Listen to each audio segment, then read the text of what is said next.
ಅನುಸ್ ಕಿಚನ್ಗೆ ಸ್ವಾಗತ. ಈ ದಿನ ನಾನು ನಿಮಗೆ ರುಚಿಕರವಾದಂತ ಹಸುವಿನ ಹಾಲಿನಿಂದ ಮಾಡಿರ್ತಕ್ಕಂಥ ಗಿಣ್ಣನ ಯಾವ ರೀತಿ ಮಾಡೋದು ಅಂತ ತೋರಿಸ್ತೀನಿ. ಇದಕ್ಕೆ ಚೊಟ್ಟಿ ಗಿಣ್ಣ ಅಂತಾನೂ ಕರೀತಾರೆ, ಕೇಕ್ ಗಿಣ್ಣ ಅಂತಾನೂ ಕರೀತಾರೆ. ಇದು ಹಸು ಕರು ಹಾಕಿದ್ದ ಒಂದು 10 ದಿವಸದೊಳಗಡೆ ಮಾಡ್ತಕ್ಕಂಥ ಒಂದು ಗಿಣ್ಣು. ಇದಕ್ಕೆ ಬೇಕಾಗಿರ್ತಕ್ಕಂಥ ಸಾಮಗ್ರಿಗಳು: ಹಸುವಿನ ಹಾಲು ಬೇಕು, ಪ್ಲಸ್ ಅದಕ್ಕೆ ರುಚಿಗೆ ಬೆಲ್ಲ ಬೇಕು, ಮತ್ತೆ ಏಲಕ್ಕಿ ಪುಡಿ ಬೇಕು. ಇದನ್ನು ಮಾಡೋದು ಯಾವ ಥರ ಅಂತ ಸ್ಟೆಪ್ ಬೈ ಸ್ಟೆಪ್ ತಿಳಿಸ್ತಾ ಬರ್ತೀನಿ. ಇದು ಹಸುವಿನ ಹಾಲು. ಇದಕ್ಕೆ ಇವಾಗ ಏನು ಮಾಡ್ತೀನಿ, ನಾನು ಬೆಲ್ಲ ಹಾಕೊಂಡು ಫಸ್ಟ್ ಎಲ್ಲ ನೀಟಾಗಿ ಮಿಕ್ಸ್ ಮಾಡ್ಕೊತೀನಿ. ಆಮೇಲೆ ಇದನ್ನು ಸೋಸ್ಬಿಟ್ಟು ಯಾವ ರೀತಿ ಬೇಯಿಸೋದು ಅನ್ನೋದನ್ನು ತೋರಿಸ್ತೀನಿ. ಇವಾಗ ಬೆಲ್ಲ ಹಾಕ್ತೀನಿ ನೋಡಿ. ಈಗ ರುಚಿಗೆ ತಕ್ಕಷ್ಟು ಬೆಲ್ಲ ಹಾಕಬೇಕು. ಈಗ ಇಷ್ಟೊಂದು ಹಾಲಿದೆ, ರುಚಿ ನೋಡೋದು ಹೆಂಗಪ್ಪ ಅಂದರೆ, ಫಸ್ಟ್ ಒಂದು ಅಂದಾಜ್ ಮೇಲೆ ಬೆಲ್ಲ ಹಾಕಿ ಎಲ್ಲ ಚೆನ್ನಾಗಿ ಮಿಕ್ಸ್ ಮಾಡಿ ಒಂದು ಕೈಗೆ ಹಾಕೊಂಡು ಅದರ ಟೇಸ್ಟ್ ನೋಡಿದ್ರೆ ನಮಗೆ ಕೆಲವರು ತುಂಬ ಸಿಹಿ ತಿಂತಾರೆ, ಕೆಲವರು ಸ್ವಲ್ಪ ಸಿಹಿ ಕಮ್ಮಿ ತಿಂತಾರೆ. ನೋಡ್ಬಿಟ್ಟು ನಿಮ್ಗೆ ಎಷ್ಟು ಬೇಕಷ್ಟು ಹಾಕ್ಕೋಬೋದು. ಈ ರೀತಿ ಬೆಲ್ಲನೆಲ್ಲ ಚೆನ್ನಾಗಿ ಮಿಕ್ಸ್ ಮಾಡ್ಕೋಬೇಕು. ನಾವು ಆದಷ್ಟು ಸಣ್ಣದಾಗಿ ಕೆಚ್ಕೊಂಡಿದ್ರೆ ಅದು ಬೇಗ ಕರಗುತ್ತೆ. ಈಗ ಪಾತ್ರೆಗೆ ಹಾಕಿ ಇಡೋದನ್ನು ತೋರಿಸ್ತೀನಿ.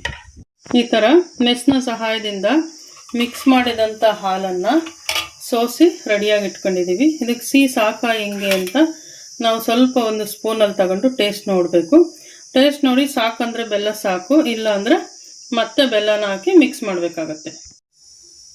ನಾನು 2 ರೀತಿ ಗಿಣ್ಣ ಮಾಡ್ತೀನಿ. ಇಡ್ಲಿ ಕುಕ್ಕರಲ್ಲಿ ಇಡುವಾಗ ಈ ಥರ ಬಾಕ್ಸ್ಗೆ ಹಾಕಿ ಮಾಡ್ತೀನಿ.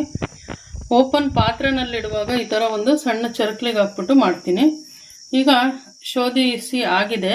ಈಗ ಏಲಕ್ಕಿ ಹಾಕಬೇಕು. ಮುಂಚೆನೇ ಏಲಕ್ಕಿ ಹಾಕ್ಬಿಟ್ರೆ ನಾವು ಸೋಸುವಾಗೆಲ್ಲ ಹೊರಟೋಗ್ಬಿಡುತ್ತಲ್ವ, ಅದಕ್ಕೆ ಕ್ಲೀನಿಂಗ್ ಎಲ್ಲ ಶೋಧಿಸಿ ಎಲ್ಲ ಮಾಡಿ ನೀಟಾಗಿ ಮಾಡಿ ಇಟ್ಕೊಂಡಾಗಿದೆ. ಈಗ ಇದಕ್ಕೆ ಏಲಕ್ಕಿ ಪುಡಿನ ಹಾಕೋಣ. ಏಲಕ್ಕಿ ಪುಡಿ ಹಾಕಿದರೆ ತುಂಬ ಫ್ಲೇವರು ಚೆನ್ನಾಗಿರುತ್ತೆ, ಟೇಸ್ಟು ಚೆನ್ನಾಗಿರುತ್ತೆ.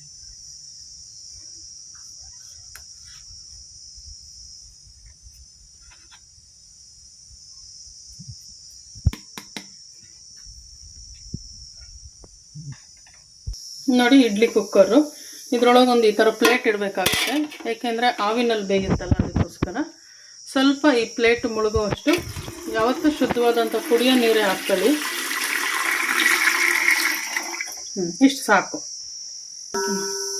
ಇದೇ ಥರ ಪಾತ್ರೆನಲ್ಲಿ ಮಾಡೋದಾದ್ರೂ ಈ ಥರ ಪ್ಲೇಟ್ ಸಿಗುತ್ತಲ್ವ, ಇದನ್ನು ಇಡಬೇಕು.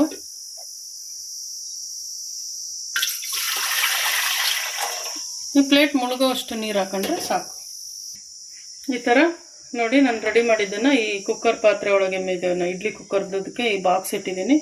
ಈ ಚರಕ್ಲಿಗೆ ಇದೊಂದು ಸಣ್ಣ ಚರಕ್ಲದ್ದು ಇಟ್ಟಿದ್ದೀನಿ. ಈ ಥರ ನೀಟಾಗಿ ಪ್ಲೇಟ್ ಮುಚ್ಚಿಬಿಡ್ಬೇಕು. ಇದಕ್ಕೂ ಸಹ ಲಿಡ್ನ ಕ್ಲೋಸ್ ಮಾಡಬೇಕು.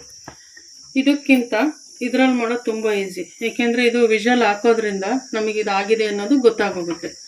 ಇದನ್ನು ನಿಮಗೆ ತೋರಿಸ್ತಾ ಬರ್ತೀನಿ. ಈಗ ಸ್ಟವ್ ಆನ್ ಮಾಡೋಣ. ಫ್ಲೇಮ್ ಯಾವ ಪ್ರೆಷರಲ್ಲಿ ಇರಬೇಕಂತ ತೋರಿಸ್ತಾ ಇದ್ದೀನಿ. ಫುಲ್ ಫ್ಲೇಮು ಕೊಡಬೇಡಿ, ಫುಲ್ ಸಿಮ್ಮು ಮಾಡಬೇಡಿ, ಮೀಡಿಯಮ್ಮಾಗಿ ಕೊಡಿ ಸಾಕು. ಒಂದೇ ಹದದಲ್ಲೇ ಬೇಯಬೇಕದು.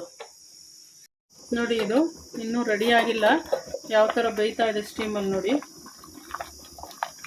ನೀರು ಯಾವ ಥರ ಕುದೀತಾ ಇದೆ ನೋಡಿ. ಕುಕ್ಕರಲ್ಲಿ ಇಟ್ಟಿರೋದಾದರೆ ಅದು ವಿಷಲ್ ಬರ್ತಾ ಇದೆ, ನಮ್ಗೆ ಆಗಿದೆ ಅಂತ ಗೊತ್ತಾಗುತ್ತೆ. ಅದು ಇದರಲ್ಲಿ ಕುಕ್ಕರಲ್ಲಿ ಮಾಡೋದು ತುಂಬ ಈಸಿ. ಅವಾಗ ನಾವು ಸ್ಟವ್ ಆಫ್ ಮಾಡಿಬಿಡ್ಬೋದು. ಆದರೆ ಇದರಲ್ಲಿ ಪಾತ್ರೆನಲ್ಲಿ ಮಾಡ್ತಾ ಇರ್ತೀವಲ್ವ, ಇದು ಬೆಂದಿದೆ ಅಂತ ಹೆಂಗೆ ಗೊತ್ತಾಗುತ್ತೆ ಅಂದರೆ, ಒಂದು ಸಮಯದಿಂದ ನೋಡ್ಬೋದು, ಒಂದು 15 ನಿಮಿಷ. ಇಲ್ಲ ಅಂತಂದರೆ ಈ ಥರದ್ದು ಒಂದು ಸ್ಪೂನ್ನ ತಗೊಂಡು ಇದರೊಳಗಡೆ ಇಟ್ಟು ಹಿಂಗೆ ತೆಗೆದ್ರೆ ನೋಡಿ ಅಂಟ್ತಾ ಇದೆ. ಇನ್ನೂ ಅದಕ್ಕೆಲ್ಲ ಆಗಿದೆ ಅಲ್ವ ಗಿಣ್ಣು. ಹಿಂಗಾದರೆ ಬೆಂದಿಲ್ಲ ಅಂತ. ಅವಾಗ ಇನ್ನೊಂದು 5 ನಿಮಿಷ ಬೇಯಿಸ್ಬೇಕಾಗುತ್ತೆ. ಇದು ವಿಷಲ್ ಕೂಗಿತ್ತಲ್ವ, ಈಗ ಆಫ್ ಮಾಡ್ಬೋದು. ನೋಡಿ, ಇದಕ್ಕೆ ಸ್ಪೂನ್ನ ಇಡ್ತಾ ಇದ್ದೀನಿ, ಏನು ಅಂಟಲ್ಲ. ಹಾಗಾಗಿ ಇದು ರೆಡಿಯಾಗಿದೆ, ಆಫ್ ಮಾಡ್ಬೋದು. ನೋಡಿ, ಇವಾಗ ಬೆಂದಿದೆಯಾ ಹಿಂಗೆ ಅಂತ ಪರೀಕ್ಷೆ ಮಾಡಬೇಕಂದ್ರೆ ಒಂದ್ಸಲ ಈ ಥರ ಹಿಂಗೆ ಎದ್ದು ನೋಡಬೇಕು. ಅಂಟಲ್ಲ, ಆಲ್ರೆಡಿ ಇದು ರೆಡಿಯಾಗಿದೆ. ನೋಡಿ, ಗಿಣ್ಣ ರೆಡಿಯಾಗಿದೆ. ಈಗ ಚಾಕುನಲ್ಲಿ ಕೇಕ್ ಕಟ್ ಮಾಡ್ದಂಗೆ ಕಟ್ ಮಾಡ್ತೀನಿ ನೋಡಿ. ಎಷ್ಟು ಚೆನ್ನಾಗಿ ಬಂದಿದೆ ನೋಡಿ.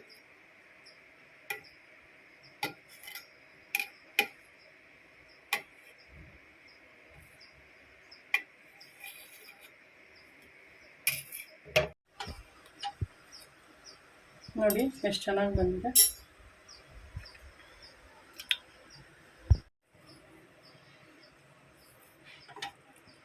ನೋಡಿ,